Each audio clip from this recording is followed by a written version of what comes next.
Welcome to the Hey Soul Sista podcast, where Mel Histon will guide you through life's big questions and bring you one step closer to doing this crazy journey as best you can. Hey Soul Sisters, I have two very special guests with me today in the podcast studio. I have one of our favourites, our Soul Sister favourites, Kaz Amos. How you doing, Kaz? I'm doing really well. I wish everyone could hear me smile because I've got a big smile on my face for being here. So for those of you who don't know Kaz is a wonderful counsellor and psychotherapist, soon to be psychologist. Halfway on the pathway, I keep saying. Halfway on the pathway to becoming a psychologist with over 25 years experience in counselling. And she is also one of our Your Back Sista counsellors and workshop facilitators, helping women, helping them to begin again after and rebuild their lives after experiencing domestic violence. Yes, that's what we do. That's what we do. And I have another guest today. I have Miss Jo-Anne Buckingham, or as we like to call her, Joey. So Joey also works for Your Back Sista as our programs coordinator. Hey, Joey. Hey, Mel. How are you doing? Good. So for those of you who don't know Your Back Sista and go, what the hell is Mel waffling about? So Your Back Sista is a charity that I founded nearly 5 years ago now, and we're all about empowering women to thrive after leaving a violent relationship, after escaping domestic violence, because the trauma of violence can really destroy a woman's confidence, her self-esteem. I'm getting dramatic a little bit, but her soul, her being. Would you agree, Kaz? You're nodding. I would absolutely agree with that. And I that idea that someone is deconstructed in small ways initially and then in big ways eventually. That's where the rebuilding and reconnecting and all of the programs that we get to do together at Got Your Back Sista, that's why they're there, because that type of person in our life destroys. Absolutely, and especially Joey's on the front line in that she is probably the first person that a woman meets when they come to Got Your Back Sista looking for some advice or some information or wanting to roll in to our programs. So they meet Joey first up. So Joey probably hears a lot of the stories firsthand. Absolutely. They're very brave when they take those first few steps into HQ. Absolutely. It's a really brave step for them to do. Absolutely. And quite often as well, we're getting more and more women reach out to us who actually haven't left that violent relationship as yet, but they are recognising that it's not a healthy relationship, that it's actually abusive, and they're not quite sure what to do or where to go. So Joey's probably the first person that they meet. And then Kaz, beautiful Kaz, runs our programs and our counselling. Yeah, so they get to, I suppose, download with Joey and find where they can have some space to be heard, I think. And you're the initial face there. When people do bravely knock on that door, you can almost feel the nerves from people on the other side when they come in. Yep, and Kaz is all about rebuilding. What a team. Yeah. So I suppose why I have both Joey and Kaz in here today is because one of the things I feel is really important, and we've actually started running this in schools, is education around healthy versus unhealthy relationships, but more specifically, what are some of what they call red flags for a potentially abusive relationship?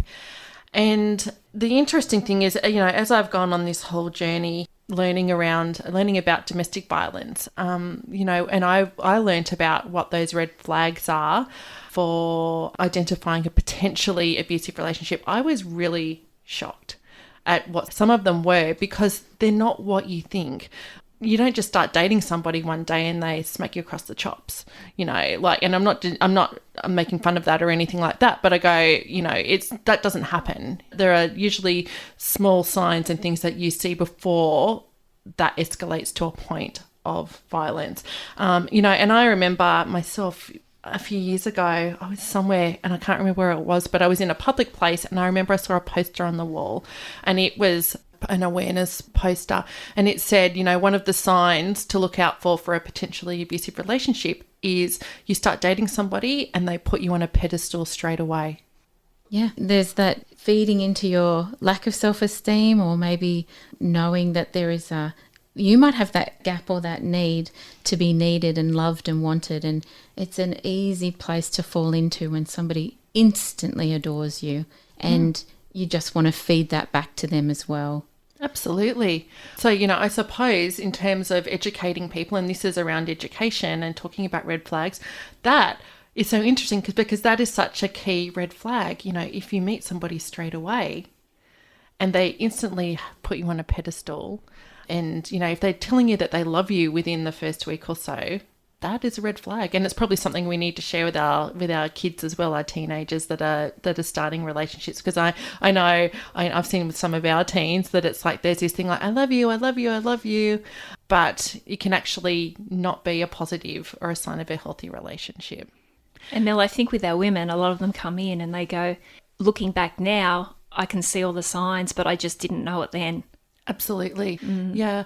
I remember a few years ago in a workshop, there was a 19-year-old girl that was in there, and she had been in a relationship that had turned abusive. It was a 2-year relationship. So she's a 19-year-old girl. She's still a baby. And again, a red flag was that he had started to be quite nasty to her and was buying all her family gifts.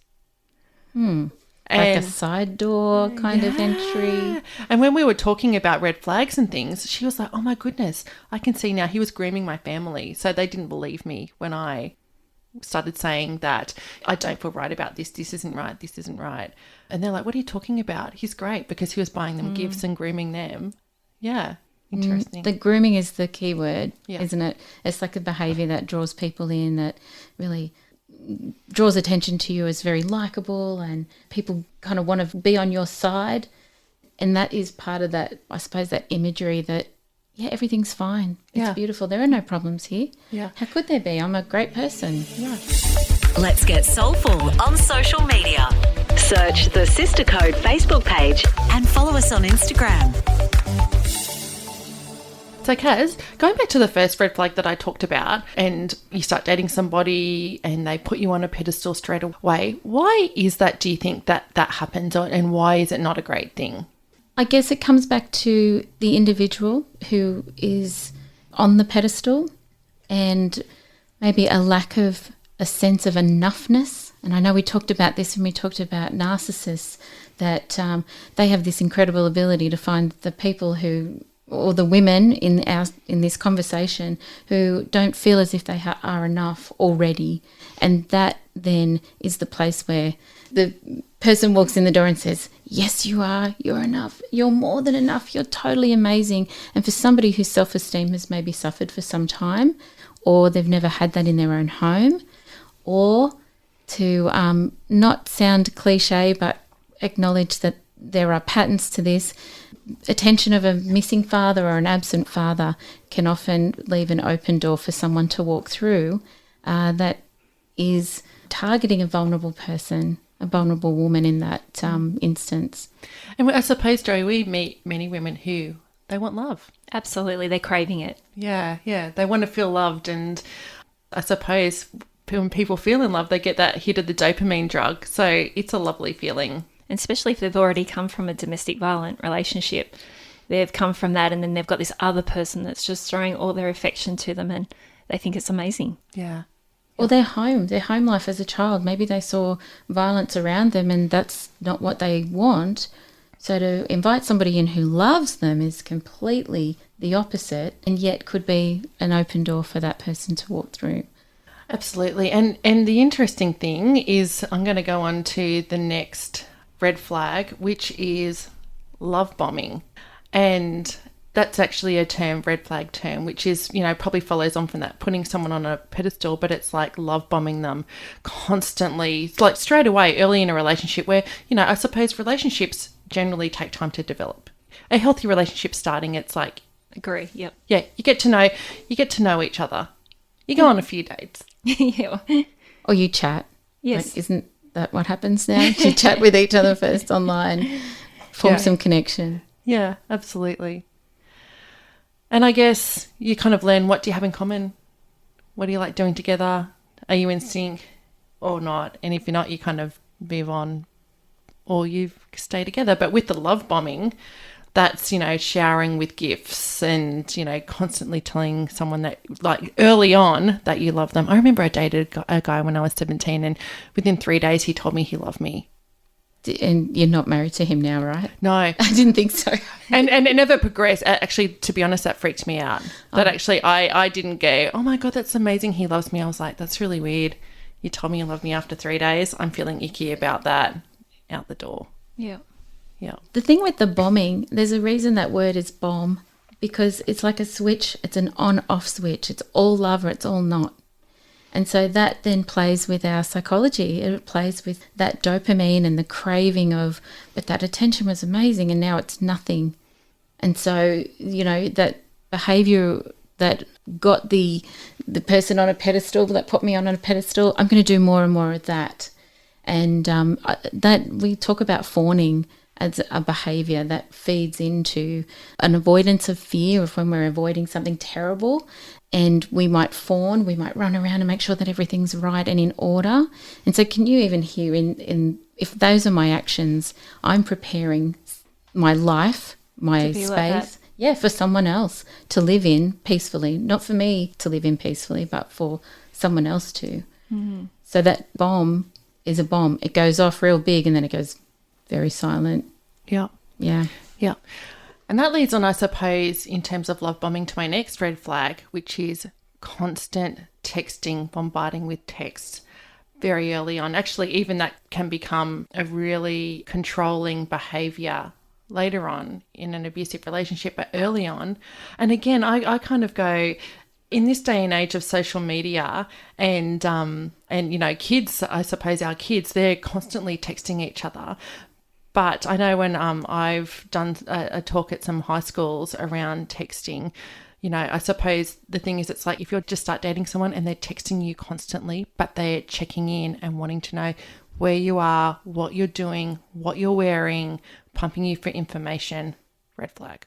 Yeah, I would say that it depends on the conversation that they're having with the text messages, because our kids aren't going backwards and forwards saying how much they love one another. It's these simple words, but then when they're in a relationship, like you hear of the ladies having up to 20 to 30 text messages in a matter of hours, that's not healthy, and it starts consuming them as well. Do you know what? That's a really great point. And that's the thing, it's the excessiveness, and it's around, okay, I actually know somebody who was getting 50 to 60 texts a day from a partner.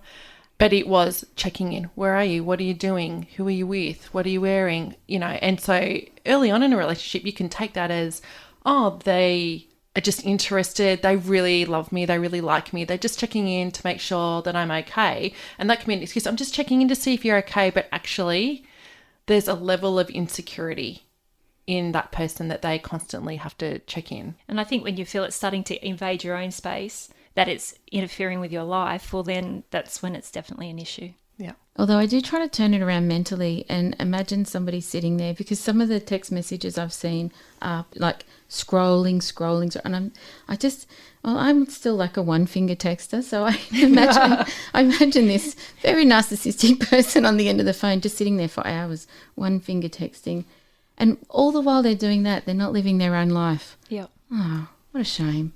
Like you could use your time a little better. Yeah. Try doing it with two thumbs. You might get blessed. Yeah. It's just, it's that excessive amount of attention to something that, actually an instance I saw, someone just handed me the phone and said, hey, could you just read this? I can't handle it. I know what's going to be there. Can you read over it and then help me to form a response? And we were able to do that. But the fact that she couldn't even read it herself was a testament to she knew what was coming. Mm. So, an awareness there of what I can handle and what I can't is really something we need to know about ourselves. Absolutely. Want to fill your soul with more? Go to thesistercode.com. That leads on to my next red flag, which is being excessively jealous and questioning. So I suppose, from the being bombarded, love bombed, being bombarded with text messages, and then starting to see the whole jealousy thing, especially early on and excessive, total red flag.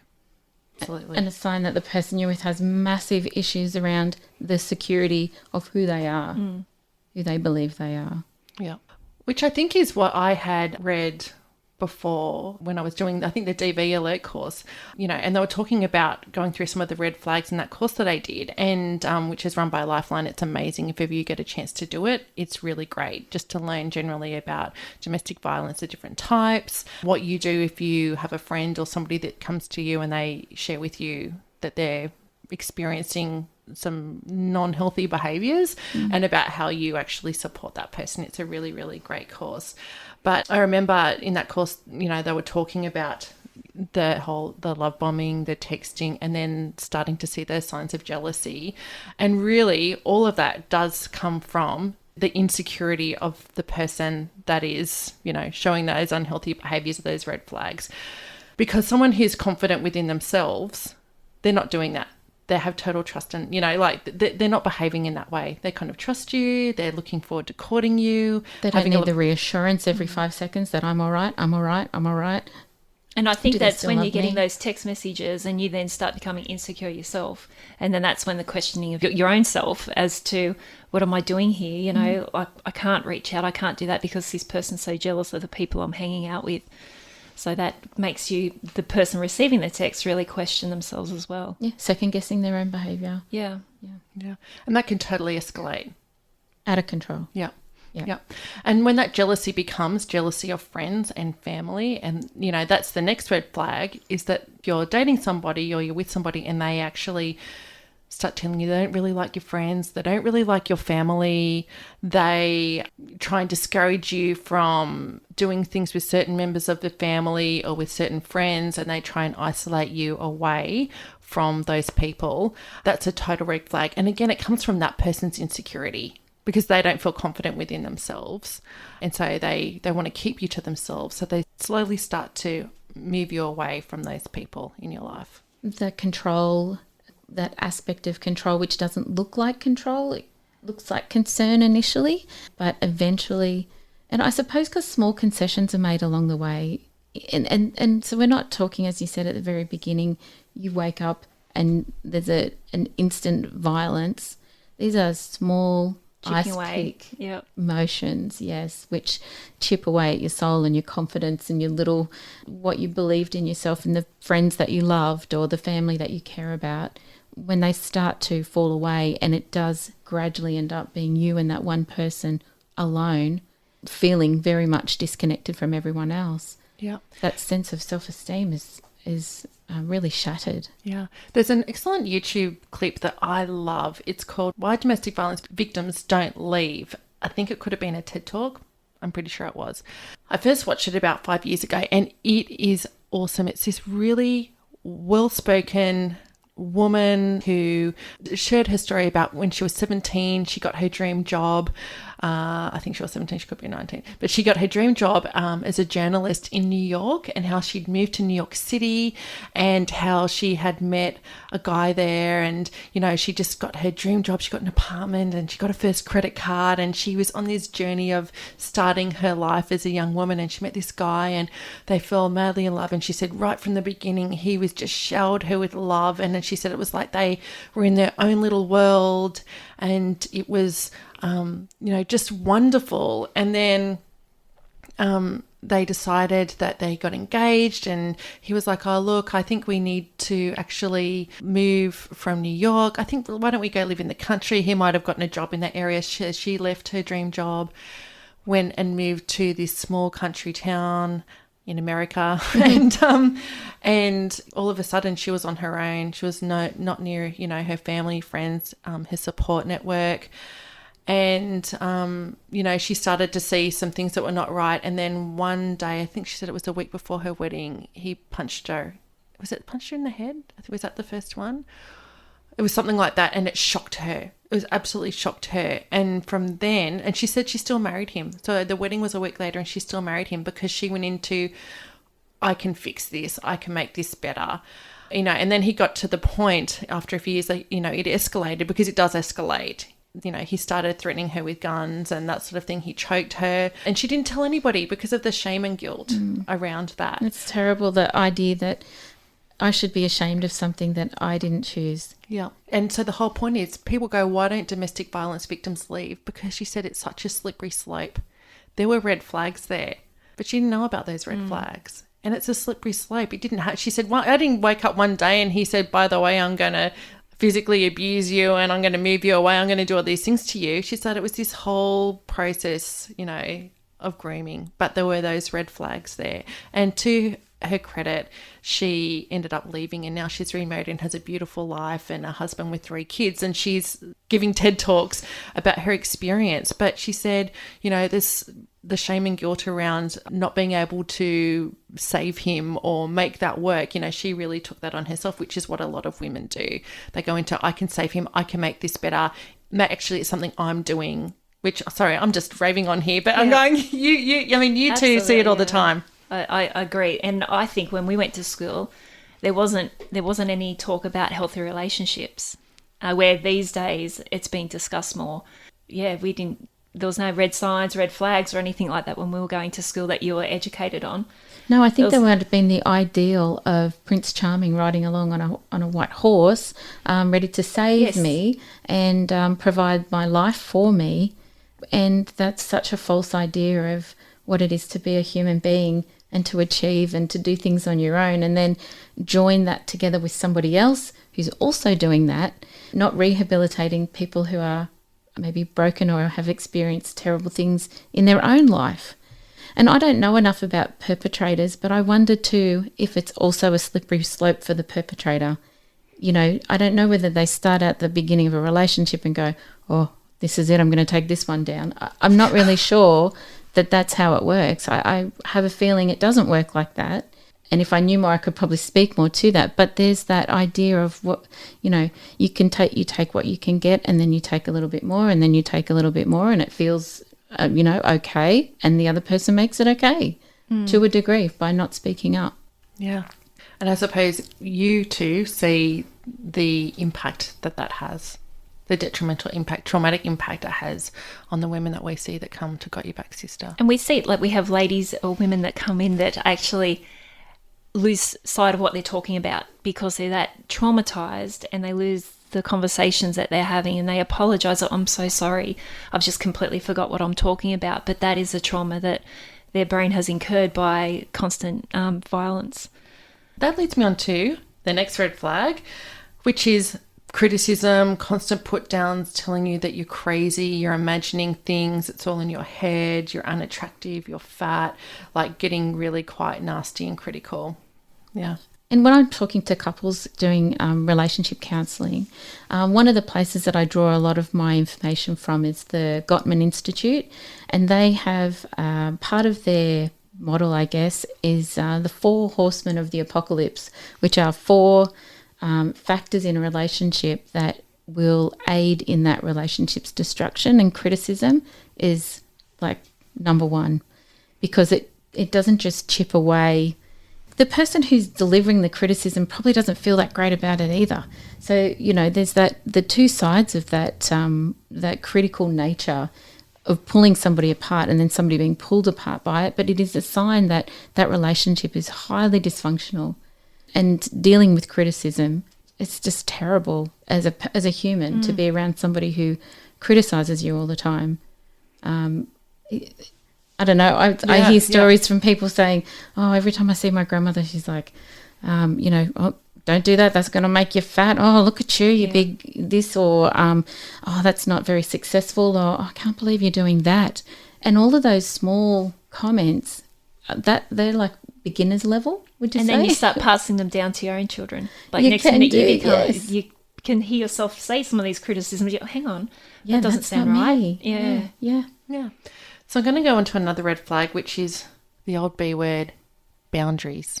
I thought I nearly said a different one. Do you want to share what you thought I was going to say? No, we say itchy in our house. Fair enough. No, boundaries, and not respecting your boundaries, overstepping your boundaries. A simple way that we do boundaries is to ask what's okay, what's not okay. So it doesn't come with the word rules. We just ask ourselves, was that okay for me or is that not okay? And then I have permission to speak up and say, you know what you said just then is not okay for me. It might be okay for you, but it's not okay for me. So, boundaries, it's such a big word and it has such a heavy weight. From every individual. That's right, because what's okay for one person is not okay for another, but only me as the individual will know that for myself. Yeah. My next red flag is control and actually trying to control you and what you do. Like in a previous relationship, I had a partner. He told me I wasn't allowed to have a mobile phone, and he was. And actually, he was serious. He had a mobile phone and I did not. And I was too young and naive to actually recognise that that was a big red flag and not okay. I was young and accepted that. And it was actually my dad pulled me up and he was like, you're actually an independent person and you can actually have that if you want. He has no right to tell you that you're not allowed to do that. And I told that to school kids. I say that, imagine if you had a friend that said you're not allowed to have a mobile phone and they enforced that. And they look at me shocked going, oh my God. I can hear the collective gasp right now. Yeah. What? No phone? I know. But isn't it funny? I didn't recognise that, as a red flag, that controlling behaviour. I just kind of was like, oh, okay. But I really no, you can't. You can just use my phone when you need it. You're not having one. And we've had women also that have been controlled by money. The partner gives them money, and then when they're not doing the right thing, well, the money's stripped away and they get no money to buy what they need. So or not enough, like just enough to make ends meet, but not enough to have any personal things for themselves. Meanwhile, the partner does. Yeah, that financial abuse, again, I think that's one of those things that's very hidden and very shameful as well. Yes. There's a lot of shame attached to it. Yeah. Because the women who aren't waiting for the man on the white horse have been brought up to say, no, you're fully independent, and they're singing Beyonce's All the Ladies Are Independent, and the shame of not being that woman is hard to swallow, I guess. Yeah. In a world where we are now, where women are very independent and can exercise financial control over their own earnings. Yeah. And we can earn as much as fellas. Yeah. Absolutely. Yeah. Soonish. We're not quite there yet, but, for some of us we are, yes. Want to save your soul? Review us on Apple Podcast. And I'm going to say next red flag, which is kind of a little bit, I suppose, of a more worrying red flag, is when you have a partner and they're forcing you to do things that you don't want to do. With boundaries, it's the extension of boundaries, forcing you to do things you don't want to do, especially sexual things. Massive red flag. Yep. Is the word consent jumping into anyone's mind? It is now. It is now. We've all done the Love Bites training, which is a program for high school students written about addressing healthy and unhealthy habits. Healthy relationships versus unhealthy relationships. Thank you, yes. And identifying power and control. That's what I was trying to say. And in that, there is a video on consent about the cup of tea. Do I want a cup of tea? No, thank you. Here's half a cup of tea. No, I don't want any tea. Or here's a little bit of tea. I said no to the tea. But I made you a cup of tea. You need to drink that tea. Yes. You don't have to drink the tea. It's just a cup of tea and you can say no. And it was, for me, a very eye-opening cartoon, and you can Google it. It's on YouTube. It's called Tea and Consent. Tea and Consent, that's right. And it's an interesting thing because when I went back to uni at 45, I had to do a whole unit on consent in order to, at the same time that you do it on plagiarism, in order to go through with your degree. I'm like, oh, I'm a 45-year-old woman. I don't need to know anything about consent. I've been married for... And I thought, actually, yes, I do. I do. This is a really good thing for me to know for myself, but then also to teach my children. Yeah, I thought there were things that I wasn't aware of that when it was raised. Yeah. It was really important that kids definitely need to know that. Yeah, they need to ask, is that okay with you? Not, here's this, I made it for you, you must accept it. Or, we're in a relationship, so do you know what? You have to do this. Yes. If you love me, you'll do it, even if you don't want to. Yeah. Your opinion or what you want doesn't matter to me because I want to do this and I want you to do it. Yeah. I don't care if you don't want to. Yeah.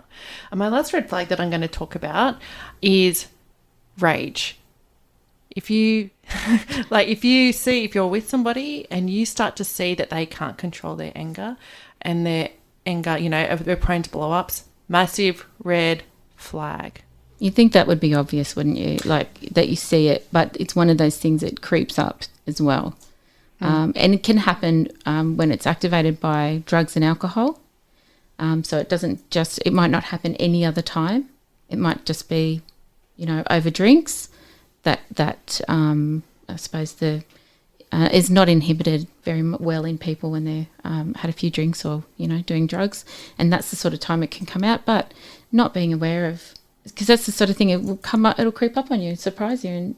And the shock that you talked about at the beginning of this conversation is, I'm sure that we've heard a lot of that from the ladies that come into Got Your Back Sister is, well, I didn't expect that. I didn't expect it to reach that level. Mm-hmm.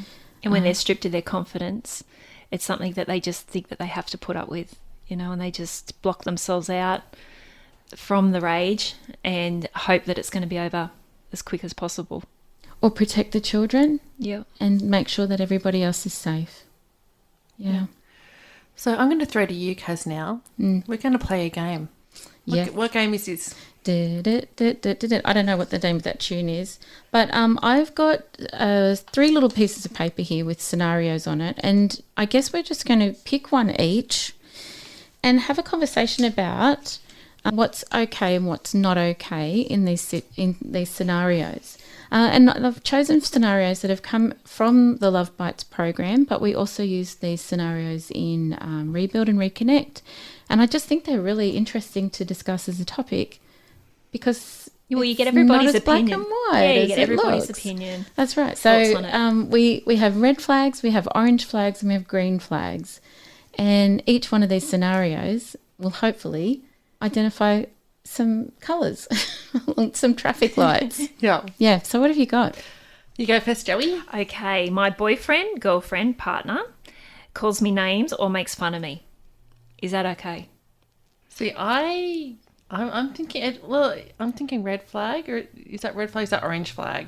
I'm probably. They're your flags. Ah. Yeah. See, because mine's a little orange. I'm orange. I'm definitely orange because depending on the situation, when you make fun of you, it's because you've done something that's funny. Yeah.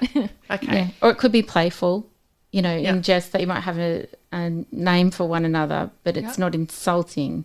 Yes. If that makes sense. Yeah. Insulting red flag. Insulting red flag.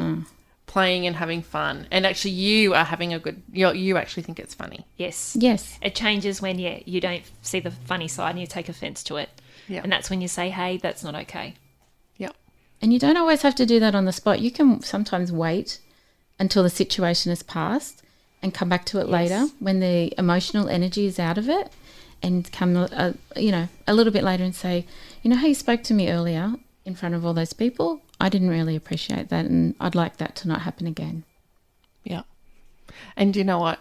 Any reasonable partner will go, I'm really sorry. I didn't mean for that to hurt you, or I didn't mean to embarrass you or upset you. Yeah. Yeah.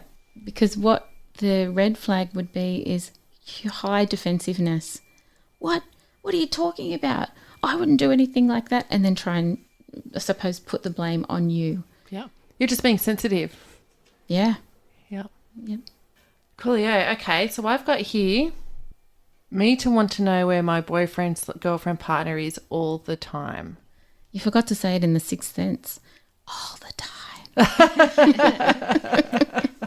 Yeah. So it sounds creepy when you say it like that. Yeah. Is it okay for me to want to know where my partner is all the time? That's a red flag for me. Me too. Yeah. Me too.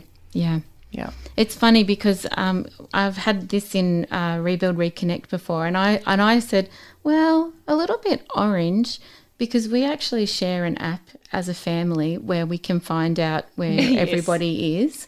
So that in that circumstance, I can find out where my husband is. I can find out where my children are anytime that I want to. I just keep forgetting that I have the app. Yeah. And so I call them and they're like, I'm driving right now. I was so sorry. Why didn't you just check the app? I don't know. I don't need to be creepy and, I forget I have it. So we've all agreed to be on that app though. That's something that's really important. Yeah, absolutely. And then I've got here, is it okay for me to text my partner to check up on them? What are you going to say, Jo? I would do an orange. Yeah. Because there'll be times that, if you're expecting them home and it's been 2 hours, I would go, are you okay? Where are you? Yeah. When are you going to be home? So I confess, I do that after a while if I'm expecting them home and they're not, and my husband's not at home. You don't even have to confess. I think there's a normal concern. Like, don't you think sometimes we get concerned about one another? For me, the key word in that is check up as opposed to checking in. I think you're talking about checking in. Yeah. And I don't need to check up. If I'm checking in, that's kind of different. Yeah. So, yeah. Yep. Oh, my turn? Mm-hmm. My boyfriend, girlfriend, partner, is it okay for my boyfriend, girlfriend, partner to hang out with their family or friends without me? With their family and friends? Yes, without me. That is okay. That's a green for me. Yep. What if that person is the ex? Yeah, that's a red flag for me.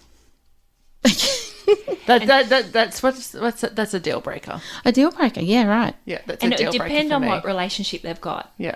Because I know that I was saying before, I've got a few friends that are still good friends with their ex-partners that they've got children with. So family things, they would still hang out together, and which is really good for the children as well. But they've got really healthy relationships.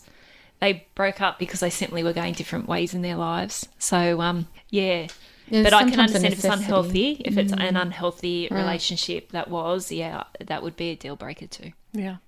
Yeah, there you go. That's a little taste of the game. And it's a really quick way to do the little it's okay or it's not okay with me check-in. Yeah. And if I can apply a red flag or an orange or a green, then I can be doing a mindful check-in with myself and know where what's okay and how I can address that with the person that I'm with, which is super important to be able to have a conversation. Be on the same page. Yeah, with a partner and say, hey, how our relationship is going is not that way that I would like it to be, because relationship's about two people together. Yeah. And the outcome of that conversation is a direction of where you are heading. If it's a healthy outcome, that's great. But if it's not, well, then that's when you need to probably go back to the flags and go, okay, where am I going with this relation? Is this what I'm after? Yes. Yeah. And I think if something doesn't sit right with you, find a trusted person and actually a sounding board and talk to them, and a trusted person, who you can actually go, hey, this is happening for me, or I'm kind of thinking this way. Is this normal? Do you think this is normal or healthy? Yeah, and somebody who's not in your family, somebody who's not your friend. Who doesn't have a vested interest. Yeah, that's right, who doesn't have an investment in your relationship succeeding or failing. So I think that's really important to make sure that you just have a blank person. Have that blank person that can go, yep, neutral person to say, yeah, this is what it looks like from over here. Yeah. And I would say for anybody who's listening to this episode, please feel free to have this conversation with your teenagers who are getting to the age where they are looking to have relationships. And it's relevant for both, boys and girls, this whole conversation. We really need to educate our kids. Absolutely, don't we It's ever? where it starts. And I think that now that we have this conversation so much more, it's like our kids are the lucky ones, because hopefully this is going to help them be the people and be in relationships that they want to. Absolutely. And, we say at Got Your Back Sista, we wish we didn't need to exist, and we'd love to see a world where there's no domestic violence, there's no abuse. And one of the first ways that we go about ending domestic violence is actually to talk about it and to actually identify, okay, well, if these are red flags, what can we do? And educate our young people around healthy versus unhealthy relationships. Yeah, because, none of those red flags are violent. None of them are actually a fist, a physical action. They're everything that leads up to it. That coercive control, that's what those red flags are swimming around. Yeah, absolutely. So if anybody who's listening wants any further information they can reach out to us at Got Your Back Sista. You can look up www.gotyourbacksista with an A, sister with an A.com, and get our contact details and reach out. Or, you know, if you are really concerned about where you're at, you can call Lifeline. They have a 24-hour support counselling, somebody that you can talk to about, you know, what's going on for you. And if you need help and you are looking like, you know, especially serious help, you can always call the domestic violence hotline, which is 1-800-RESPECT, and get some advice. That's a 24-hour hotline as well, and to get some advice around that. And Mel, another one is to, if you've got children, is to look at the Love Bites program and reach out to your schools and really encourage them to put out the question to say, why don't we have this run at our schools to start at a youth? Get that conversation with our young people. Yeah, great point, Joey. I know at Got Your Back Sister, there's 5 of us that are trained to run Love Bites, and there are many, many other organisations that have staff members that are trained facilitators that go to schools. So there's people all over Australia that are trained to run the program. We just need the schools to go, we want this to happen. Absolutely. So worthwhile. Yes, we do. Yeah. Thank you, girls. Thank you for coming into the podcast station and helping us to educate more people around domestic violence. Thanks Thank you, for having Mel. us.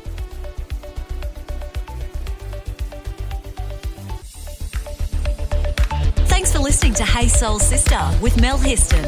What would help you on your crazy life journey? Email Melissa at thesistercode.com.